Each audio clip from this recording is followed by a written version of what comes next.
Alright, so I hope you guys enjoyed that. If you're still wondering what exactly is the purpose of this, there really isn't one. It's just essentially a domino effect set up.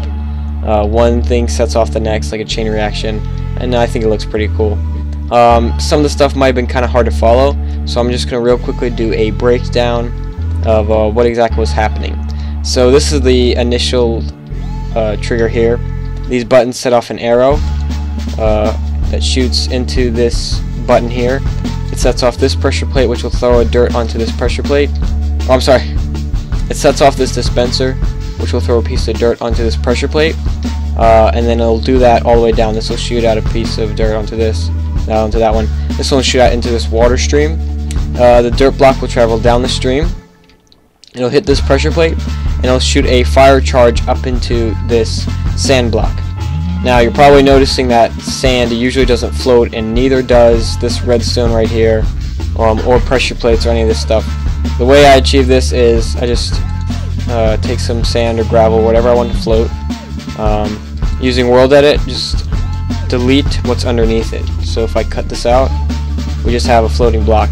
Now any agitation to it, like say I put, let me just put a torch on it. If I put a torch on it, it'll cause it to fall. So what happens with the fire charge is the fire charge comes up, it lights this on fire, but right as it lights it on fire, it causes it to drop. And then it causes this torch here to break, this breaks, and then right as this redstone, or right as this torch falls initially, this redstone will turn on, redstone torch will turn on for a split second and shoot a fire charge out of this, which will hit this bale of hay.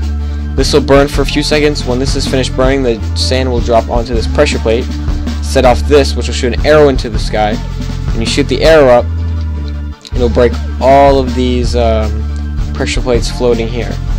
And I'll show you in a second. Let me just detach the redstone over here. Alright, so if I just knock into these, it'll set them all off, and the arrow will do the same thing. So some pressure plates will, it'll set off all the pressure plates. Some will fall on these pressure plates here, and some will fall on these hoppers. All these hoppers funnel down into this dispenser here. So when that'll fill up with pressure plates, and then they'll fall on these pressure plates, and a second later we'll set off the redstone to this dispenser. This will shoot out one of the pressure plates onto these, which will set off this dispenser, which will shoot this dirt block right up in the air. It'll fly up and then land back down on the pressure plate that's on top of it. That will set off this dispenser, which will shoot an arrow into this button, which will shoot an arrow into this into the portal. On the other side of the portal is buttons here, so the arrow will actually teleport and hit one of these buttons here. For the arrow to actually move after it's entered the nether, you have to have a player in the nether. So I had a friend sit in the nether, just sitting there, so that the arrow would spawn in and land on one of the buttons. The button will shoot a block back through the portal. See, I have some dirt in both of these. It'll go back through the portal, land on one of these pressure plates. Setting off one of these pressure plates will cause this cart to move. I have a powered rail right underneath it, and it'll start moving through the track.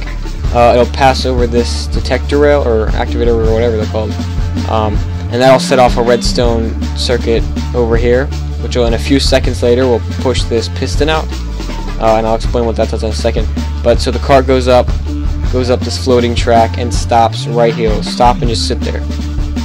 Once it gets to the top, a second later, this piston will activate, and it'll like touch this track here and cause the whole track to just explode. The cart will fall onto this pressure plate, which will set off this thing of floating sand. I don't really know what to call it. And that'll go around and around and around until it gets to this final block here. This block will fall into this thing down here. Alright, so here it is without the top 2 layers. Now usually there'd be pistons going in each direction on top of these blocks here, but I only left one. So when the final block of sand falls down and hits this piston here, it sets off. There's a piston directly underneath it, and it sets off the redstone around it, and does like a shockwave effect on all these pistons going to the edges. And then when the redstone reaches the end here, it splits off, and you saw the redstone lamps, and they go in to each corner to these cannons. In the demonstration, it didn't work very well since I was far away. The lights were kind of laggy since I was so far away, and they don't update as quickly as they normally would if you were close up. So it was a bit messed up there. And then I have these cannons, which you saw, which shoot the sand up in the air.